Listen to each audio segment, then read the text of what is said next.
Link engaged. Visit us at teamspeak.com. Welcome back to the TL Open number 23 4v4 edition, sponsored by Teamspeak. Here we are in the grand finals of Korea versus everyone else. We've got Korea versus the world. Always a baby something. I don't know what that says. If I had like 10 minutes to analyze it, I'd be able to figure it out. But what you need to know, Korea is going to be in the top right as blue. Everyone else is in the bottom left as red. Perseverance. I think I like that guy.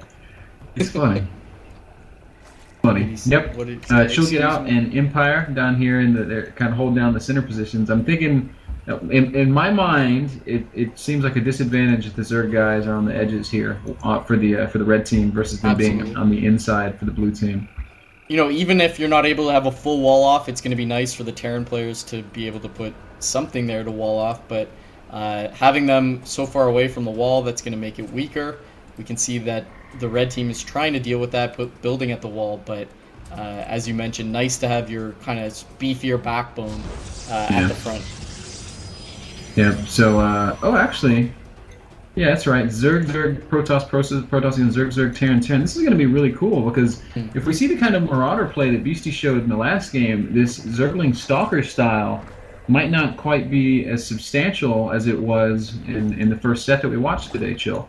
So maybe, I don't know, might get to see some metagaming, some mind gaming. Yeah, I think this one is really going to come down to micro, whereas the first game we saw the Koreans against the American team, it just kind of came down to strategy and was a fairly clean win. But, you know, everyone's going to know what they have to do. Hellions killing Zerglings, Stalkers killing Hellions, and, you know, Zerglings killing Stalkers. So we're going to have to see how well each of these teams can fit those roles. Yeah, agreed. We see just a little bit of scouting here happening, noticing how the Zerg players only send out Overlords, they never send out drones. SCVs and probes are used for that kind of stuff. Just figuring out where the positions are. And I gotta say, man, I do feel like these edge positions for the Zerg players are rough because there's so much distance between each of the Zergs. The She'll Get Out and Empire Beastie they're trying to wall in each side respectively. And actually, the red team getting their lings out a little bit faster. Yeah, it looks like blue went for a little bit more of an economic build, and Perseverance is going to get right in and go to work, focusing down on Pylon. I think he's going to get it. He's going to get it almost uncontested. The probes are going to come out. Zealot is out, but that's a fairly big loss early game. Not going to be game-ending by any means, but Perseverance is going to be happy and take that home. Yeah, a little bit of a slide block there, so a small victory. More action happening on the bottom half of the top side, if that makes any sense. Warpgate being researched for one of our Protoss players, but not for the other one. What's he doing? There goes Warpgate. So double Warpgate starting up. The Terran players on each side looks like they're going to be playing Hellions once again out of Get Out, and then more Marauder play out of Empire Beastie. And I really feel like this is going to be a superior strategy to what we've seen from the Korean team. Well, I think if the Koreans Protosses get up to 4 Warpgate, that's really going to flip it on its head, but there's going to be a nice time where you can get Hellions and Marauders. The red team is doing a lot of damage here, dancing back and forth, trying to keep those Lings alive, while the Marauder is just going to town, supporting in the back. But there we go, blue getting enough units out that they're able to take that. But here come the reinforcements. This is back and forth. Now the Hellion is out. That's going to change things. That's going to really, change this entire dynamic. One Marauder is going to fall, but now there's no more units for this Protoss player at all, and I think the red team is going to be streaming into this Korean base. Chill, this could be a time ever, a foreigner victory in a tournament setting. Yeah, exactly. With these Hellions behind, guarded by the Zerglings, it's just so hard for the Koreans to do anything until they get that 4 Warpgate rolling, but it's not even close, and the Korean Protoss is researching air weapons, so there's that. Air weapons. Okay. He canceled it now, but... Okay. I was hoping for some mass void ray because that's my go-to build in these team games. So, oh my gosh, every pylon falling at Sheeta's base. So every warp gate being unpowered, and look at this red team just dominating game. Their army is just better, and their control is absolutely top notch. Yeah, this army composition is just so strong because you'd want to wall off to defend yourself from the Hellions and then say, we'll deal with this once we get the 4-gate rolling, but you can't do that because Beastie is making Marauders, and that's going to tear the wall down so easily. Koreans now bringing out the Stalkers, trying to micro back and forth, but there are just so many units in here. Yeah, I don't know that there's really anything they can do. Quite frankly, I think the game's been over for a little while. Once that pylon was unpowered, it basically took out an entire player, right? He's completely incapable of contributing anything to the game at that point. So it's basically just cleanup mode for this red team. And I'm really curious to see, what changes will these Koreans make for game number 2? Are they going to switch up their races at all? Are they going to change their general game plan? Well, we might see the Zergs in Game 2 go for earlier pools. One of the differences we saw in this game from, say, Series number 1 was those Zergs both went for kind of an economic opening. They both had 14 drones, whereas the red team have 10 drones. So that... Now we can see, sorry, Chill, we can see why this blue player hasn't left yet. He's got his fire completed, and he's trying to get some mutas out. It's still not going to be enough. So they were trying to hang on until those mutas popped out. So missing that, sorry, guys. And Chill, I wasn't trying to interrupt you there, so please, if you can jump back to that thought you had. I totally killed it. My bad, bro. Don't worry about it. I know 4v4 is madness, so not a problem whatsoever. I was saying the Koreans kind of went for this more economic style, whereas in Series number 1, we saw them really be the aggressors, really taking it to their opponents and never really give control of the map back, whereas in this game, they kind of stepped on the back foot right at the beginning, going up to 14 drones before making Zerglings, whereas the aggressive red foreigner team stayed on 10 drones for their Zergs. And, let's not undervalue how much that initial supply block and losing that pylon, how much that affected the blue team. And also, once you get behind in Zerglings, as long as you don't lose them really stupidly, every battle you're always going to have more Zerglings. Yeah. You're absolutely right. And we also have to really, and you're kind of hitting on this already, we have to consider how important map control is. When you're forcing the other guy to be in their base, that means you don't have stuff running around your base.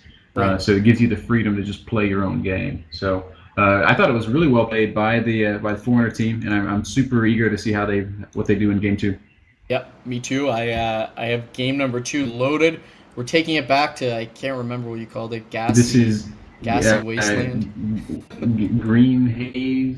Oh yeah, green gassy haze. Noxious haze. All right. So either way. Something haze, colorful haze, rainbow haze. You ready? I'm ready, bro. I'm ready. I'm loaded up. I'm ready to rock and roll. So, want to kick it to a commercial and then bring it back and see what happens in game 2? Okay, let's do that. We'll be right back after this.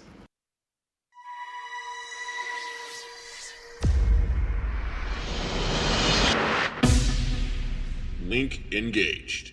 Visit us at Teamspeak.com. Welcome back to the grand finals of the MLG of 4v4. That is the TL Open number 23. The Super Bowl of team games. We couldn't beat the Koreans in the TL Open, so we designed an event to beat them. And that's what we have here as the foreigners are up 1-0. Let's take a look. We've got foreigners in red, Koreans in blue. Yeah, once again. So, like you said, Shill, this could be the first event in...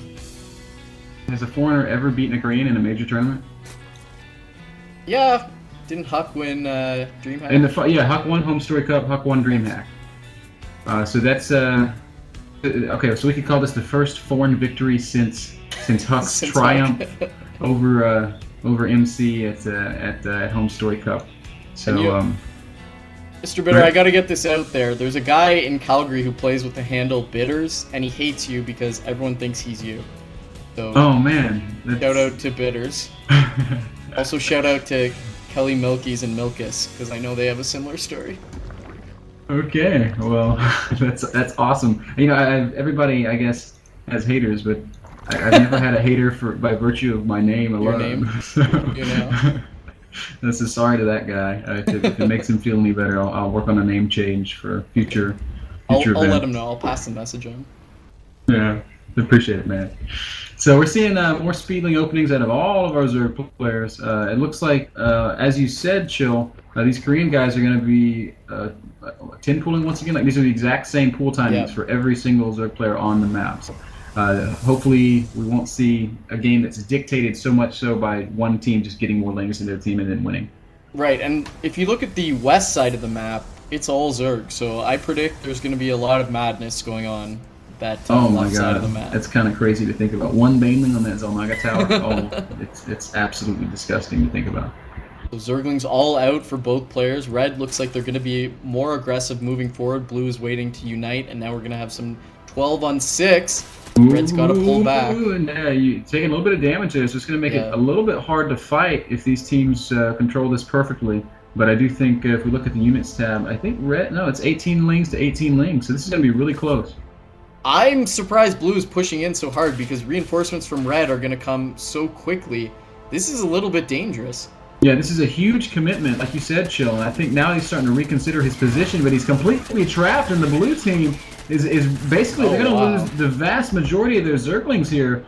Speed is about halfway done for every player, and map control right now firmly in control of our Foreigner team. Yeah, and we have 14 Zerglings for Blue, 20 for Red, so that's a pretty big advantage early on.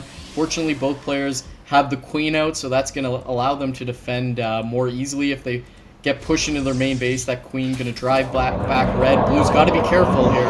Oh, reinforcements getting picked off at the ramp. Very nice. Oh, excellent control. Blue feeling so pressured that he's actually throwing down a spine crawler, so his economy going to suffer a bit as well. This red team they're doing everything that they've done in the past. More Marauders on the way, more Hellions on the way, and these Lings are doing such a good job of controlling the map. The Queen. Oh, nice control. Drone's going to surround the Queen almost, but not getting the full surround there. The Queen's going to fall. Drones are going to fall, and these red guys are just pulling farther and farther ahead. And Gun does not actually have speed yet on his blue Zerglings, so that allows the red team to just dance in and out and put so much pressure on how close is that speed he's got. Things almost getting trapped on the ramp there, but barely making it out with their lives. I don't know why his speed is so late. He's still got 10 seconds left on it. Yeah, I maybe just misplayed a little bit. I'm not sure myself. It was definitely a mistake. Finally, the Zerglings being cleaned up, and a Hellion being mismicroed. Chill, get out. Losing his first Hellions Hellion. donated. Yeah, not a good thing, but I feel like enough damage has been, like a ton of damage was dealt. Both the blue Zerg players down to 8 drones. Oh wow, and actually a lot of blue Zerglings being lost there at the hands of the red Zerglings. And meanwhile, in the bottom right, a double bunker going on. I completely missed that. Yeah, the Nexus completely under siege. Yeah, so both these bunkers completed. SCVs is going to sit right next to them. This is going to force a huge commitment of units. Some stalkers are going to fall for sure. This is going to be cleaned up, but at what cost? And a big attack at the top left also as the spine crawler being focused, but it's still alive at 60 HP. No, it's actually going to get taken out, and now with Zerglings flooding in. Yeah, so much damage being done. There's a Zealot and a Stalker there, but it's just not enough. There's way too many Speedlings. A counterattack looks like it might be shaping up on the right side of the map here, as this blue team wants to go do some damage somewhere, but the Terrans are all walled in. You can't really attack into that, so they've got to go find a Zerg base to assault. And it looks like that's exactly their target. They want to go to that northern Zerg base, but now they're getting drawn in. Going to try to take out these Marauders as they want to get up the ramp. The SCV's trying to block off. A lot of Zealots able to soak up the damage there as the Stalkers deal damage from behind. But Beastie's control is very good. Zerglings flanking in from the red team to help defend, and I think they'll be able to hold this off very handily. Yeah, I don't think Beastie's lost a single Marauder here. Wow. Losing a couple, just throwing away some SCVs that he could afford to throw away, by the way, because he's got, how many does he have? He's still mining on decent etc. So losing those SCV hurts a bit, but I think it's a great trade because he killed basically an army. And Blue Flame is now done for Chill Get Out, so those Hellions are going to be extremely scary. Keep in mind that the blue team is operating without a Zerg. As we look at 9 o'clock, that hatchery is actually going to get killed, eliminating one of the players, and that's going to be scary. It looks like Blue wants to respond by pushing into Beastie, but getting a full surround with the Zerglings, and the Hellions able to kill the Zealots, allowing the Marauders to finish off, and it is just lights out for the blue team with that army. Oh man, so the Koreans dominating 1v1, but the foreigners showing that 4v4 is our area of expertise.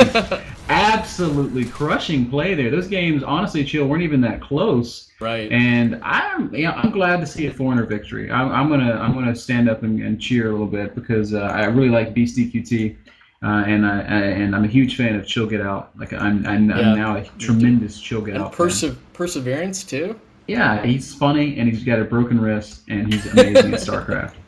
So that's a Those you are know, the three holy things you can- trifecta of awesome. Yeah, and you can order them in order of importance Yeah. on your own time. Um, So that I was- wonder how much of that came down to the race composition too. I mean, Yeah. it looked to me like Zerg Terran is just objectively better than Zerg Yeah, Protoss. I'm thinking, you know, what could the Korean team have done better there? Because Marauders just outright kill Stalkers. When they have concussive shell, until Zealots have charge, they're going to outright kill them too. The Lings give tons of map control and allow for harassment, and then of course Hellions supplement everything so well. The general, you know, that amalgamation of units that we had from the red team was really strong. The only hole in it that I can see is there's no anti-air there. So I don't know, maybe a Void Ray would change things a little bit, but how in the world do you find time to make a Void Ray when games are going like that? Yeah, it's true. The Koreans did make that one mistake early on, pushing in to the main base of I believe that was Perseverance, and a big mistake there. And in my eyes, getting surrounded, and 4v4 just seems like such a slippery slope. Once you lose the Zergling count and speed is done, it's just like you just have to hold on until your partners really get their army going and can support you. It's just so difficult to play with fewer Zerglings. You're absolutely right. The overcommitment that it caused them to completely surrender map control. And one player had to throw down a spine crawler. It hurt his economy. It was a huge blunder. And the really cool thing about it is the red team, our foreigner team, they just grabbed hold of that small advantage and they turned it into a win. They didn't alleviate the pressure ever. Or I guess the pressure was never taken off, And Beastie even dropping that bunker rush, or can you call it a bunker rush? Dropping 2 bunkers in the Protoss players' base that nobody saw because of all the action that was happening elsewhere around the map. Right.